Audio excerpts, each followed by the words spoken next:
اور میں اپنے آپ کو پاک صاف نہیں کہتا، کیونکہ نفس امارہ انسان کو برائی ہی سکھاتا رہتا ہے، مگر یہ کہ میرا پروردگار رحم فرمائے۔ بے شک میرا پروردگار بخشنے والا ہے، مہربان ہے۔ اور بادشاہ نے حکم دیا کہ اسے میرے پاس لاؤ، میں اسے اپنا مصاحب خاص بناؤں گا۔ پھر جب ان سے گفتگو کی تو کہا کہ آج سے تم ہمارے ہاں صاحب منزلت ہو اور صاحب اعتبار ہو۔ یوسف نے کہا مجھے زرعی پیداوار پر مقرر کر دیجئے، کیونکہ میں حفاظت بھی کر سکتا ہوں اور اس کام سے واقف بھی ہوں۔ اس طرح ہم نے یوسف کو ملک مصر میں جگہ دی اور وہ اس ملک میں جہاں چاہتے تھے رہتے تھے۔ ہم اپنی رحمت جس پر چاہتے ہیں کرتے ہیں اور نیکوکاروں کے اجر کو ضائع نہیں کرتے، اور جو لوگ ایمان لائے اور ڈرتے رہے ان کے لیے آخرت کا اجر بہت بہتر ہے۔ اور یوسف کے بھائی کنعان سے مصر میں غلہ خریدنے کے لیے آئے تو یوسف کے پاس گئے، تو یوسف نے ان کو پہچان لیا اور وہ ان کو نہ پہچان سکے۔ اور جب یوسف نے ان کے لیے ان کا سامان تیار کر دیا تو کہا کہ پھر آنا تو جو باپ کی طرف سے تمہارا ایک اور بھائی ہے اسے بھی میرے پاس لیتے آنا۔ کیا تم نہیں دیکھتے کہ میں ناب بھی پوری دیتا ہوں اور مہمانداری بھی خوب کرتا ہوں؟ اب اگر تم اسے میرے پاس نہ لاؤ گے تو نہ تمہیں میرے ہاں سے غلہ ملے گا اور نہ تم میرے پاس ہی آ سکو گے۔ انہوں نے کہا کہ ہم اس کے بارے میں اس کے والد کو پھسلائیں گے اور ہم یہ کام کر کے رہیں گے۔ اور یوسف نے اپنے خدام سے کہا کہ ان کا سرمایہ یعنی غلے کی قیمت ان کے سامان میں رکھ دو۔ عجب نہیں کہ جب یہ اپنے اہل و عیال میں جائیں تو اسے پہچان لیں، اور عجب نہیں کہ یہ پھر یہاں آئے۔ بس جب وہ اپنے والد کے پاس واپس گئے تو کہنے لگے کہ ابا ہمارے لیے غلے کی بندش کر دی گئی ہے، تو ہمارے ساتھ ہمارے بھائی کو بھیج دیجئے تاکہ ہم پھر غلہ لائیں اور ہم اس کے نگہبان ہیں۔ یعقوب نے کہا کہ میں اس کے بارے میں تمہارا اعتبار نہیں کرتا، مگر ویسا ہی جیسا پہلے اس کے بھائی کے بارے میں کیا تھا، سو اللہ ہی بہتر نگہبان ہے اور وہ سب سے زیادہ رحم کرنے والا ہے۔ اور جب انہوں نے اپنا اسباب کھولا تو دیکھا کہ ان کا سرمایہ واپس کر دیا گیا ہے۔ کہنے لگے ابا ہمیں اور کیا چاہیے، دیکھیے یہ ہماری پونجی بھی ہمیں واپس کر دی گئی ہے، اور ہم اپنے اہل و عیال کے لیے پھر غلہ لائیں گے اور اپنے بھائی کی نگہبانی کریں گے، اور ایک بار شتر زیادہ لائیں گے کہ یہ غلہ جو ہم لائے ہیں تھوڑا ہے۔ یعقوب نے کہا کہ جب تک تم اللہ کا عہد نہ دو کہ اس کو میرے پاس صحیح و سالم لے آؤ گے، میں اسے ہرگز تمہارے ساتھ نہیں بھیجنے کا، مگر یہ کہ تم گھیر لیے جاؤ یعنی بے بس ہو جاؤ تو مجبوری ہے۔ پس جب انہوں نے والد کو اپنا قول دیا تو یعقوب نے کہا کہ جو قول و قرار ہم کر رہے ہیں اس کا اللہ ضامن ہے، اور فرمایا کہ اے میرے بیٹو ایک ہی دروازے سے داخل نہ ہونا بلکہ جدا جدا دروازوں سے داخل ہونا، اور میں اللہ کی تقدیر کو تو تم سے روک نہیں سکتا، بے شک حکم اللہ ہی کا ہے، میں اسی پر بھروسہ رکھتا ہوں، اور اہل توکل کو اسی پر بھروسہ رکھنا چاہیے۔ اور جب وہ ان مقامات سے داخل ہوئے جہاں جہاں سے داخل ہونے کے لیے ان کے والد نے ان سے کہا تھا، تو وہ تدبیر اللہ کے حکم کو ذرا بھی ٹال نہیں سکتی تھی۔ ہاں وہ یعقوب کے دل کی خواہش تھی جو انہوں نے پوری کی تھی، اور بے شک وہ صاحب علم تھے کیونکہ ہم نے ان کو علم سکھایا تھا، لیکن اکثر لوگ نہیں جانتے۔ اور جب وہ لوگ یوسف کے پاس پہنچے تو یوسف نے اپنے حقیقی بھائی کو اپنے پاس جگہ دی اور کہا کہ میں تمہارا بھائی ہوں، تو جو سلوک یہ ہمارے ساتھ کرتے رہے ہیں اس پر افسوس نہ کرنا۔ پھر جب ان کا اسباب تیار کر دیا تو اپنے بھائی کے تھیلے میں آبخورا رکھ دیا۔ پھر جب وہ آبادی سے باہر نکل گئے تو ایک پکارنے والے نے آواز دی کہ قافلے والو تم تو چور ہو۔ وہ ان کی طرف متوجہ ہو کر کہنے لگے کہ تمہاری کیا چیز کھوئی گئی ہے؟ وہ بولے کہ بادشاہ کا کٹورا کھویا گیا ہے، اور جو شخص اس کو لے کے آئے اس کے لیے ایک بار شتر انعام، اور میں اس کا ضامن ہوں۔ وہ کہنے لگے کہ اللہ کی قسم تم کو معلوم ہے کہ ہم اس ملک میں اس لیے نہیں آئے کہ خرابی کریں اور نہ ہم چوری کیا کرتے ہیں۔ وہ بولے کہ اگر تم جھوٹے نکلے یعنی چوری ثابت ہوئی تو اس کی سزا کیا؟ انہوں نے کہا کہ اس کی سزا یہ کہ جس کے تھیلے میں وہ دستیاب ہو وہی اس کا بدل قرار دیا جائے، ہم ظالموں کو یہی سزا دیا کرتی ہیں۔ پھر یوسف نے اپنے بھائی کے تھیلے سے پہلے ان کے تھیلوں کو دیکھنا شروع کیا، پھر اپنے بھائی کے تھیلے میں سے اس کو نکال لیا۔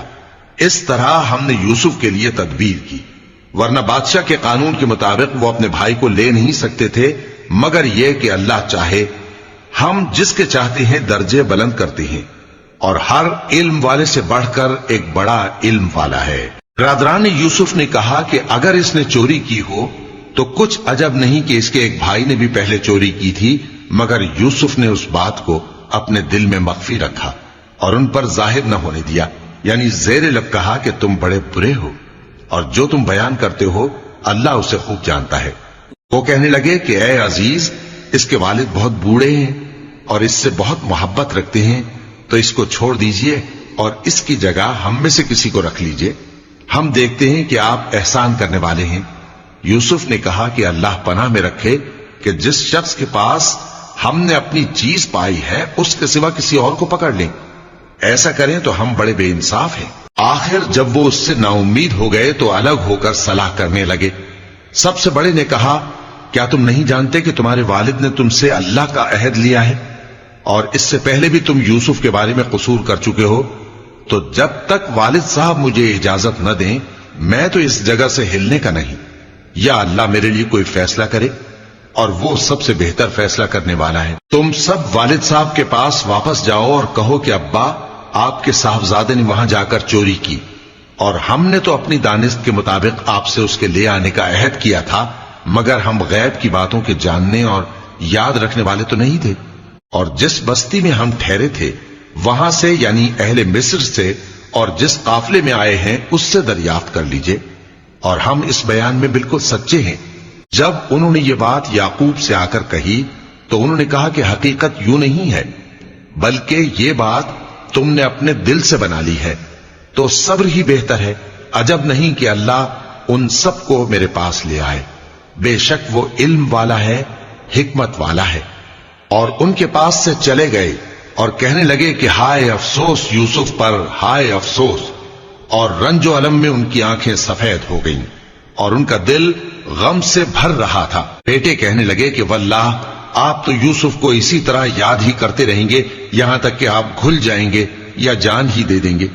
انہوں نے کہا کہ میں تو اپنے غم و اندوہ کا اظہار اللہ سے کرتا ہوں اور اللہ کی طرف سے وہ باتیں جانتا ہوں جو تم نہیں جانتے۔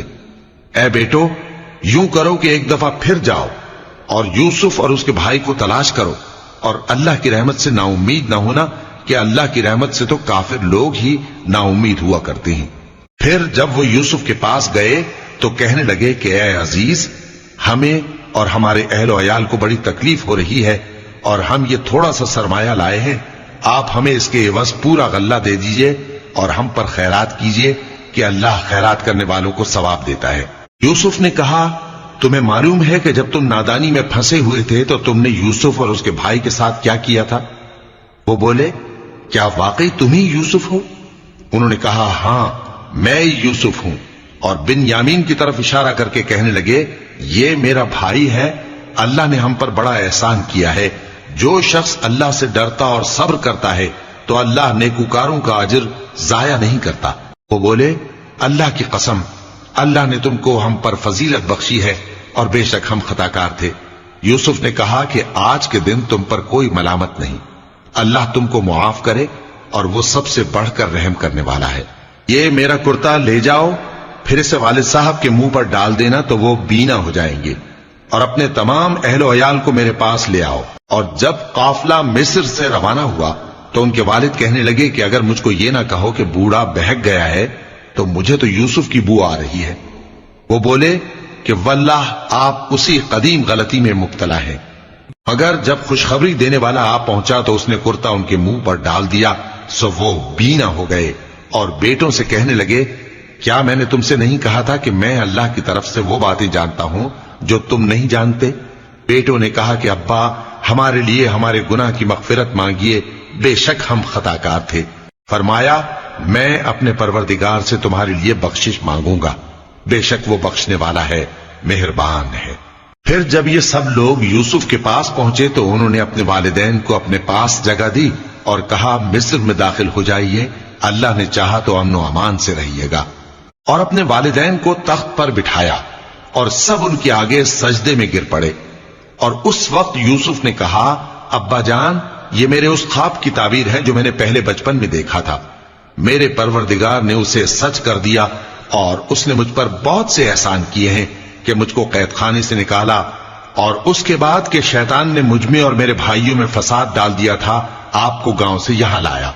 بے شک میرا پروردگار جو چاہتا ہے تدبیر سے کرتا ہے، وہ علم والا ہے، حکمت والا ہے۔ جب یہ سب باتیں ہو لیں تو یوسف نے اللہ سے دعا کی کہ اے میرے پروردگار، تو نے مجھ کو حکومت سے نوازا اور خوابوں کی تعبیر کا علم بخشا۔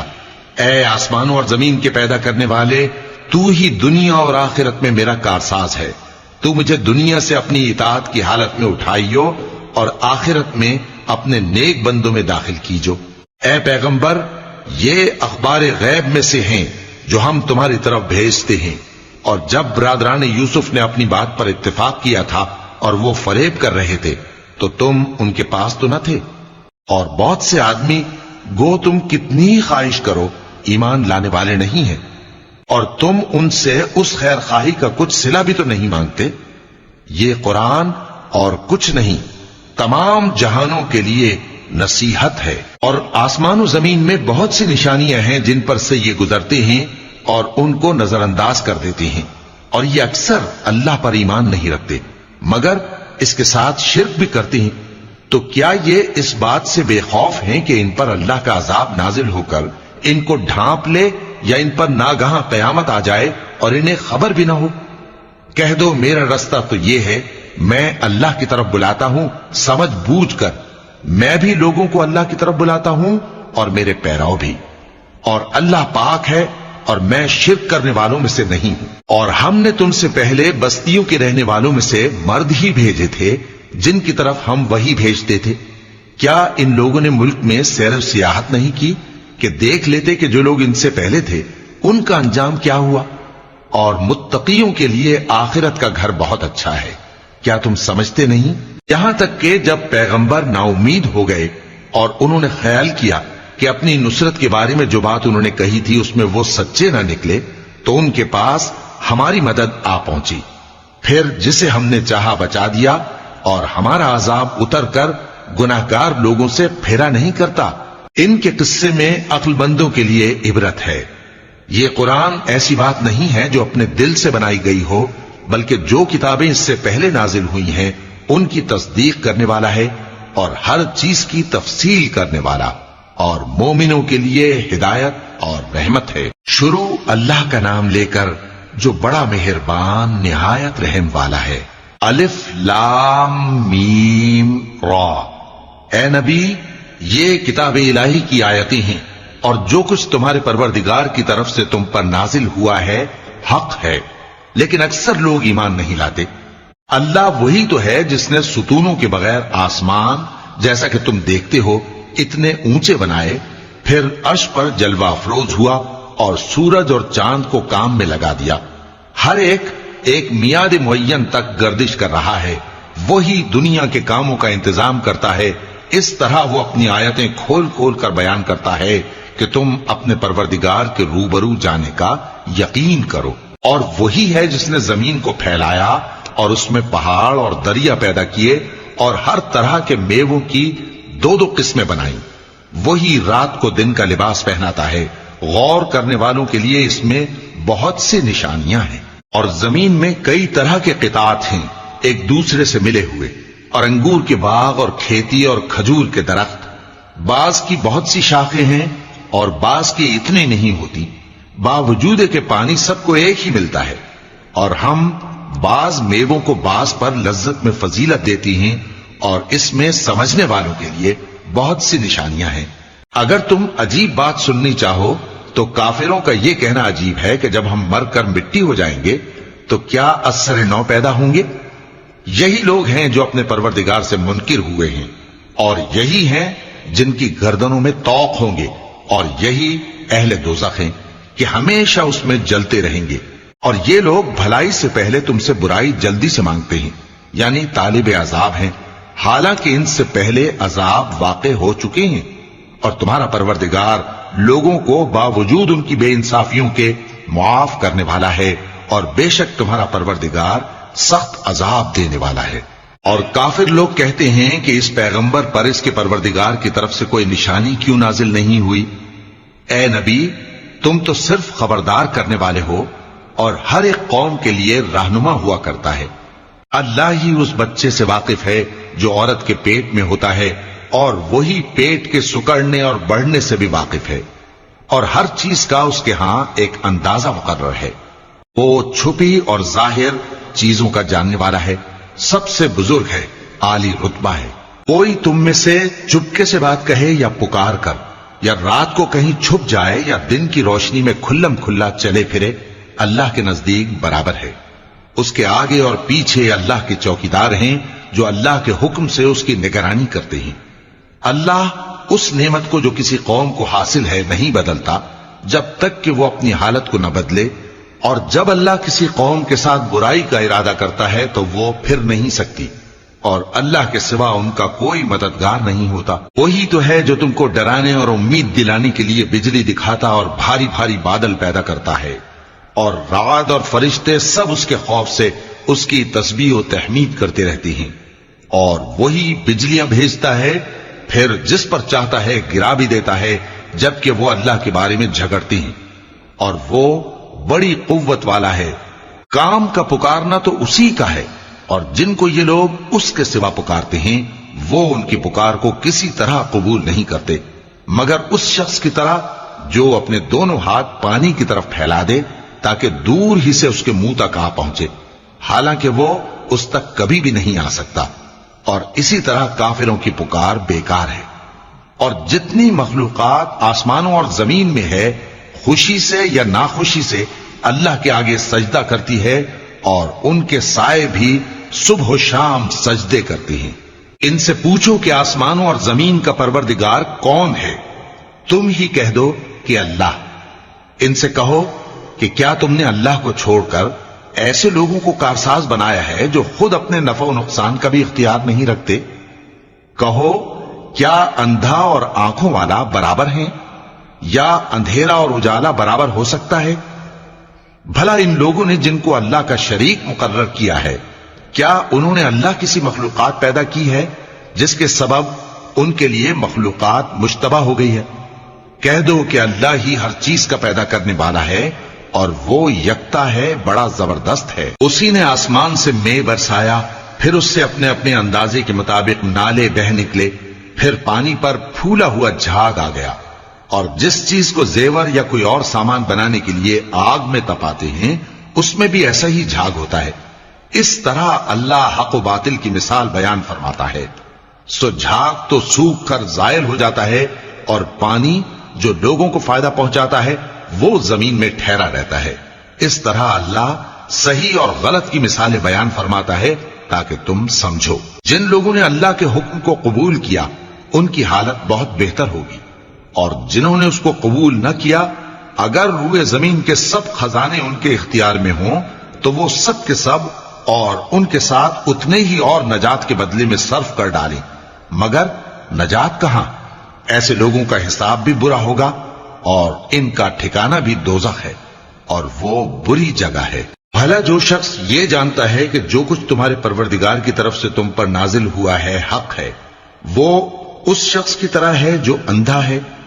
اور سمجھتے تو وہی ہیں جو عقل مند ہیں، جو اللہ کے عہد کو پورا کرتے ہیں اور قول و قرار کو نہیں توڑتے، اور جن رشتوں کے جوڑے رکھنے کا اللہ نے حکم دیا ان کو جوڑے رکھتے، اور اپنے پروردگار سے ڈرتے رہتے اور برے حساب سے خوف رکھتے ہیں۔ اور جو اپنے پروردگار کی خوشنودی حاصل کرنے کے لیے مصائب پر صبر کرتے ہیں اور نماز پڑھتے ہیں، اور جو مال ہم نے ان کو دیا ہے اس میں سے پوشیدہ اور ظاہر خرچ کرتے ہیں، اور نیکی سے برائی کو دور کرتے ہیں، یہی لوگ ہیں جن کے لیے عاقبت کا گھر ہے، یعنی ہمیشہ رہنے کے باغات جن میں وہ داخل ہوں گے، اور ان کے باپ دادوں اور بیویوں اور اولاد میں سے جو نیکوکار ہوں گے وہ بھی بہشت میں جائیں گے، اور فرشتے بہشت کے ہر ایک دروازے سے ان کے پاس آئیں گے اور کہیں گے تم پر سلام ہو، یہ تمہاری ثابت قدمی کا بدلہ ہے، اور عاقبت کا گھر خوب گھر ہے۔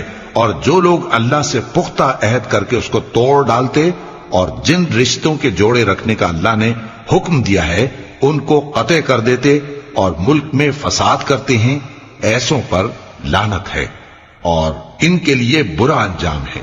اللہ جس کا چاہتا ہے رزق فراخ کر دیتا ہے اور جس کا چاہتا ہے تنگ کر دیتا ہے. اور کافر لوگ دنیا کی زندگی پر خوش ہو رہے ہیں اور دنیا کی زندگی آخرت کے مقابلے میں بہت تھوڑا سامان ہے. اور کافر کہتے ہیں کہ اس پیغمبر پر اس کے پروردگار کی طرف سے کوئی نشانی کیوں نازل نہیں ہوئی؟ کہہ دو کہ اللہ جسے چاہتا ہے گمراہ کرتا ہے اور جو اس کی طرف رجوع ہوتا ہے اس کو اپنی طرف کا رستہ دکھاتا ہے. یعنی ان کو جو ایمان لاتے اور جن کے دل اللہ کی یاد سے آرام پاتے ہیں ان کو. اور سن رکھو کہ اللہ کی یاد سے ہی دل آرام پاتے ہیں. جو لوگ ایمان لائے اور عمل نیک کیے ان کے لیے خوشحالی اور عمدہ ٹھکانہ ہے. جس طرح ہم پہلے پیغمبر بھیجتے رہے ہیں اسی طرح اے نبی ہم نے تم کو اس امت میں جس سے پہلے بہت سی امتیں گزر چکی ہیں بھیجا ہے تاکہ تم ان کو وہ کتاب جو ہم نے تمہاری طرف بھیجی ہے پڑھ کر سنا دو. اور یہ لوگ رحمان کو نہیں مانتے. کہہ دو وہی تو میرا پروردگار ہے، اس کے سوا کوئی معبود نہیں. میں اسی پر بھروسہ رکھتا ہوں اور اسی کی طرف رجوع کرتا ہوں. اور اگر کوئی قرآن ایسا ہوتا کہ اس کی تاثیر سے پہاڑ چل پڑتے یا زمین پھٹ جاتی یا مردوں سے کلام کر سکتے تو کیا یہ لوگ ایمان لے آتے؟ بات یہ ہے کہ سب باتیں اللہ کے اختیار میں ہیں. تو کیا مومنوں کو اس سے اطمینان نہیں ہوا کہ اگر اللہ چاہتا تو سب لوگوں کو ہدایت کے رستے پر چلا دیتا؟ اور کافروں پر ہمیشہ ان کے اعمال کے بدلے آفت آتی رہے گی یا ان کے مکانات کے قریب نازل ہوتی رہے گی یہاں تک کہ اللہ کا وعدہ آ پہنچے. بے شک اللہ وعدہ خلاف نہیں کرتا. اور تم سے پہلے بھی رسولوں کے ساتھ تمسخر ہوتے رہے ہیں تو میں نے کافروں کو مہلت دی پھر میں نے ان کو پکڑ لیا. سو دیکھ لو کہ میرا عذاب کیسا رہا. تو کیا وہ جو ہر شخص کے اعمال کا نگراں و نگہبان ہے وہ بتوں کی طرح بے علم و بے خبر ہو سکتا ہے؟ اور ان لوگوں نے اللہ کے شریک مقرر کر رکھے ہیں. ان سے کہو کہ ذرا ان کے نام تو لو. کیا تم اسے ایسی چیزیں بتاتے ہو جو روئے زمین پر ہیں اور اسے معلوم نہیں؟ یا تم لوگ محض سطحی بات کی تقلید کرتے ہو؟ اصل یہ ہے کہ کافروں کو ان کے فریب خوبصورت معلوم ہوتے ہیں اور وہ ہدایت کے رستے سے روک لیے گئے ہیں. اور جسے اللہ گمراہ رہنے دے اسے کوئی ہدایت کرنے والا نہیں. ان کو دنیا کی زندگی میں بھی عذاب ہے اور آخرت کا عذاب تو بہت ہی سخت ہے اور ان کو اللہ کے عذاب سے کوئی بھی بچانے والا نہیں. جس جنت کا پرہیزگاروں سے وعدہ کیا گیا ہے اس کی شان یہ ہے کہ اس کے نیچے نہریں بہ رہی ہیں. اس کے پھل ہمیشہ باقی رہنے والے ہیں اور اس کے سائے بھی. یہ ان لوگوں کا انجام ہے جو متقی ہیں اور کافروں کا انجام دوزخ ہے. اور جن لوگوں کو ہم نے کتاب دی ہے وہ اس کتاب سے جو تم پر نازل ہوئی ہے خوش ہوتی ہیں اور بعض فرقے اس کی بعض باتیں نہیں بھی مانتے. کہہ دو کہ مجھ کو یہی حکم ہوا ہے کہ اللہ ہی کی عبادت کروں اور اس کے ساتھ کسی کو شریک نہ بناؤں. میں اسی کی طرف بلاتا ہوں اور اسی کی طرف مجھے لوٹنا ہے. اور اسی طرح ہم نے اس قرآن کو عربی زبان کا فرمان بنا کر نازل کیا ہے. اور اگر تم علم آ جانے کے بعد ان لوگوں کی خواہشوں کے پیچھے چلو گے تو اللہ کے سامنے کوئی نہ تمہارا مددگار ہوگا اور نہ کوئی بچانے والا. اور اے نبی ہم نے تم سے پہلے بھی پیغمبر بھیجے تھے اور ان کو بیویاں اور اولاد بھی دی تھی اور کسی پیغمبر کے اختیار کی بات نہ تھی کہ اللہ کے حکم کے بغیر کوئی نشانی لے آتا.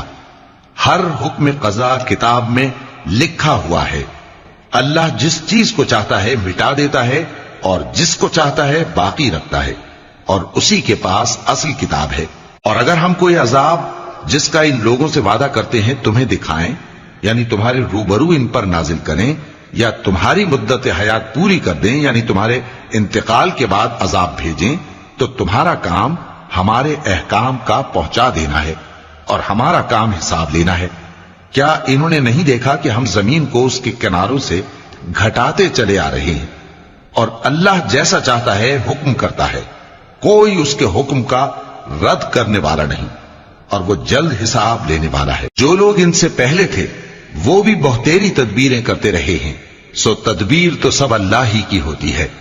ہر شخص جو کچھ کر رہا ہے اللہ اسے جانتا ہے اور کافر جلد معلوم کر لیں گے کہ آخرت میں اچھا انجام کس کے لیے ہوتا ہے. اور کافر لوگ کہتے ہیں کہ تم پیغمبر نہیں ہو. کہہ دو کہ میرے اور تمہارے درمیان اللہ اور وہ شخص جس کے پاس کتاب آسمانی کا علم ہے بطور گواہ کافی ہے۔ شروع اللہ کا نام لے کر جو بڑا مہربان نہایت رحم والا ہے۔ الف لام را، یہ ایک پر نور کتاب ہے، اس کو ہم نے تم پر اس لیے نازل کیا ہے کہ تم لوگوں کو اندھیروں سے نکال کر روشنی کی طرف لے جاؤ، یعنی ان کے پروردگار کے حکم سے عزت والے خوبیوں والے مالک کے راستے کی طرف، یعنی اس اللہ کے راستے کی طرف کہ جو کچھ آسمانوں اور زمین میں ہے سب اسی کا ہے۔ اور ان کافروں کے لیے عذاب شدید کی وجہ سے تباہی اور بربادی مقدر ہے، جو آخرت کے مقابلے میں دنیاوی زندگی کو پسند کرتے اور لوگوں کو اللہ کے راستے سے روکتے اور اس میں کجی چاہتے ہیں۔ یہ لوگ بڑے دور کی گمراہی میں ہیں، اور ہم نے کوئی پیغمبر نہیں بھیجا مگر وہ اپنی قوم کی زبان بولتا تھا تاکہ انہیں احکام الہی کھول کھول کر بتا دے۔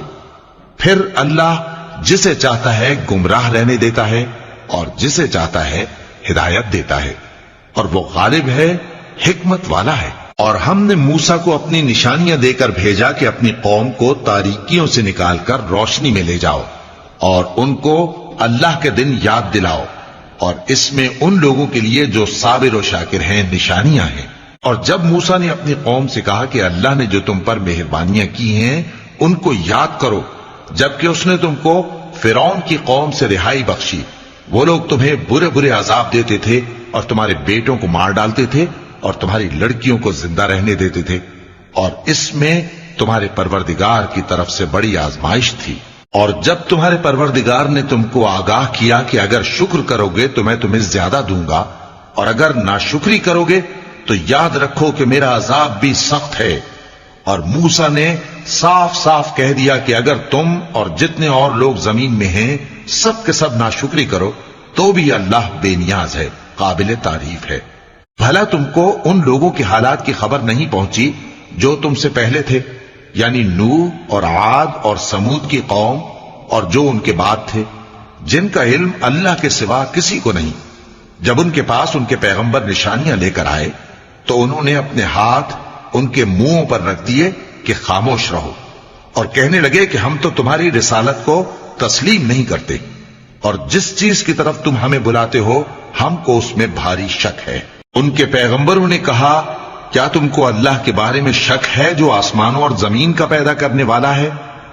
وہ تمہیں اس لیے بلاتا ہے کہ تمہارے گناہ بخشے اور ایک مدت مقرر تک تم کو مہلت دے۔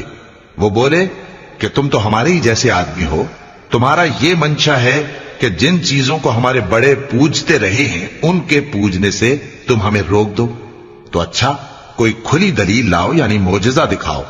پیغمبروں نے ان سے کہا کہ ہاں ہم تمہارے ہی جیسے آدمی ہیں، لیکن اللہ اپنے بندوں میں سے جس پر چاہتا ہے نبوت کا احسان کرتا ہے، اور ہمارے اختیار کی بات نہیں کہ ہم اللہ کے حکم کے بغیر تم کو تمہاری فرمائش کے مطابق معجزہ دکھائیں، اور اللہ ہی پر مومنوں کو تو بھروسہ رکھنا چاہیے۔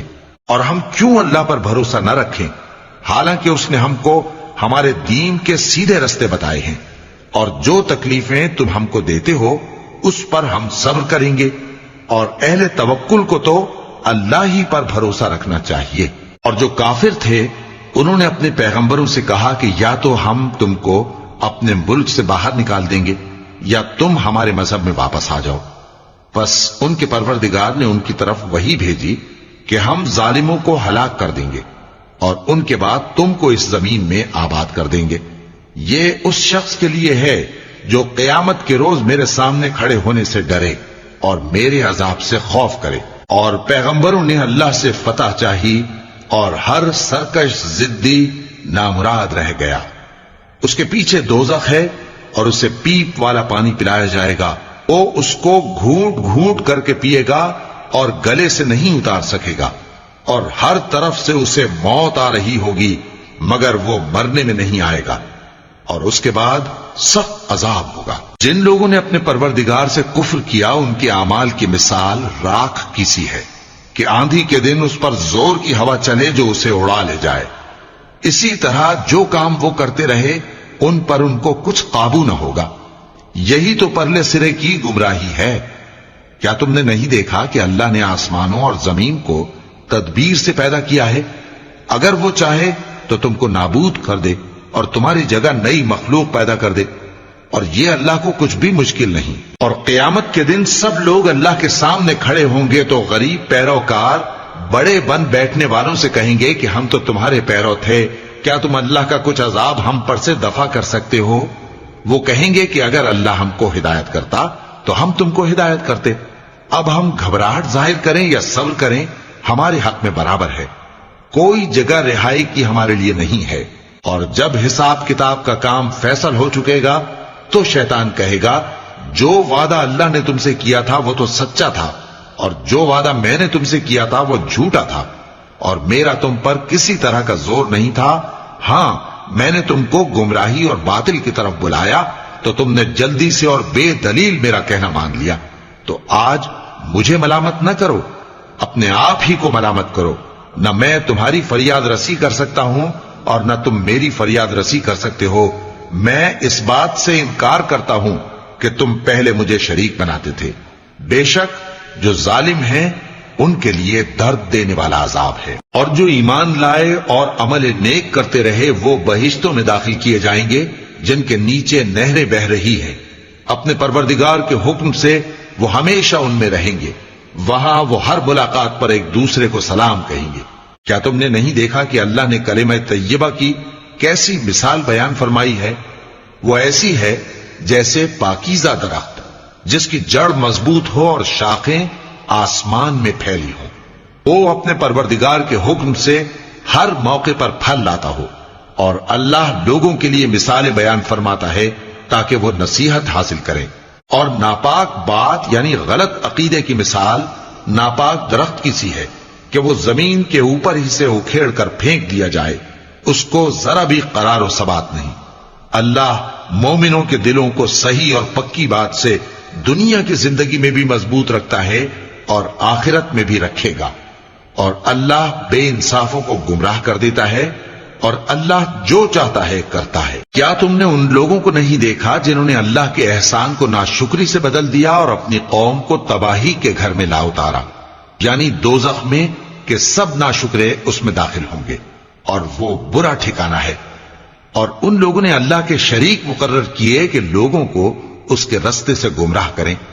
کہہ دو کہ چند روز فائدے اٹھا لو، آخر کار تم کو دوزخ کی طرف لوٹ کر جانا ہے۔ اے پیغمبر، میرے مومن بندوں سے کہہ دو کہ نماز پڑھا کریں، اور اس دن کے آنے سے پیشتر جس میں نہ اعمال کا سودا ہوگا اور نہ دوستی کام آئے گی، ہمارے دیے ہوئے مال میں سے پوشیدہ اور علانیہ خرچ کرتے رہیں۔ اللہ ہی تو ہے جس نے آسمانوں اور زمین کو پیدا کیا اور آسمان سے مے برسایا، پھر اس سے تمہارے کھانے کے لیے پھل پیدا کیے اور کشتیوں اور جہازوں کو تمہارے زیر فرمان کیا تاکہ وہ سمندر میں اس کے حکم سے چلے، اور نہروں کو بھی تمہارے زیر فرمان کیا، اور سورج اور چاند کو تمہارے لیے کام میں لگا دیا کہ دونوں دن رات ایک ڈگر پر چل رہے ہیں، اور رات اور دن کو بھی تمہاری خاطر کام میں لگا دیا، اور جو کچھ تم نے مانگا سب میں سے تم کو عنایت کیا۔ اور اگر اللہ کے احسان گننے لگو تو شمار نہ کر سکو، مگر لوگ نعمتوں کا شکر نہیں کرتے۔ کچھ شک نہیں کہ انسان بڑا بے انصاف ہے، ناشکرا ہے۔ اور جب ابراہیم نے دعا کی کہ اے میرے پروردگار، اس شہر کو لوگوں کے لیے امن کی جگہ بنا دے، اور مجھے اور میری اولاد کو اس بات سے کہ بتوں کی پرستش کرنے لگیں بچائے رکھیو۔ اے پروردگار، انہوں نے بہت سے لوگوں کو گمراہ کیا ہے، سو جس شخص نے میرا کہا مانا وہ میرا ہے، اور جس نے میری نافرمانی کی تو تو بخشنے والا ہے، مہربان ہے۔ اے پروردگار، میں نے اپنی اولاد ایک وادی میں جہاں کھیتی نہیں، تیرے عزت و ادب والے گھر کے پاس لا بسائی ہے۔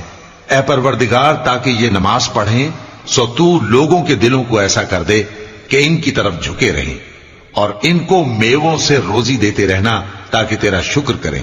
اے پروردگار، جو بات ہم چھپاتے اور جو ظاہر کرتے ہیں تو سب جانتا ہے، اور اللہ سے کوئی چیز مخفی نہیں، نہ زمین میں نہ آسمان میں۔ اللہ کا شکر ہے جس نے مجھ کو بڑی عمر میں اسماعیل اور اسحاق بخشے، بے شک میرا پروردگار دعا سننے والا ہے۔ اے پروردگار، مجھ کو ایسی توفیق عنایت کر کہ نماز پڑھتا رہوں، اور میری اولاد کو بھی یہ توفیق بخش۔ اے پروردگار، میری دعا قبول فرما۔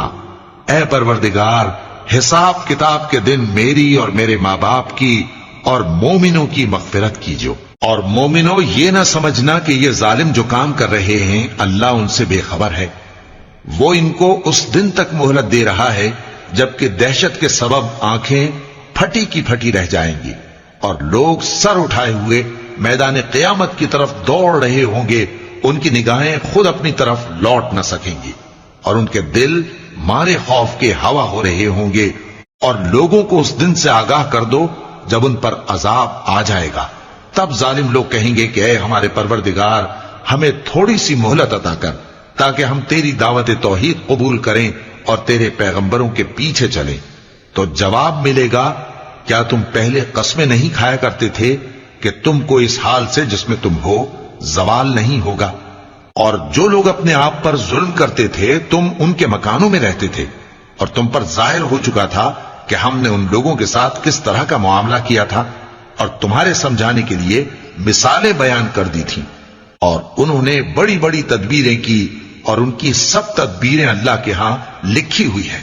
گو وہ تدبیریں ایسی غضب کی تھیں کہ ان سے پہاڑ بھی ٹل جائیں۔ تو ایسا خیال نہ کرنا کہ اللہ نے جو اپنے پیغمبروں سے وعدہ کیا ہے وہ اس کے خلاف کرے گا۔ بے شک اللہ زبردست ہے، بدلہ لینے والا ہے۔ جس دن یہ زمین دوسری ہی زمین بنا دی جائے گی اور آسمان بھی بدل دیے جائیں گے اور سب لوگ اللہ کے سامنے نکل کھڑے ہوں گے جو یکتا ہے، بڑا زبردست ہے۔ اور اس دن تم گناہگاروں کو دیکھو گے کہ زنجیروں میں جکڑے ہوئے ہیں، ان کے کرتے تارکول کے ہوں گے اور ان کے چہروں کو آگ لپٹ رہی ہوگی۔ یہ اس لیے کہ اللہ ہر شخص کو اس کے اعمال کا بدلہ دے۔ بے شک اللہ جلد حساب لینے والا ہے۔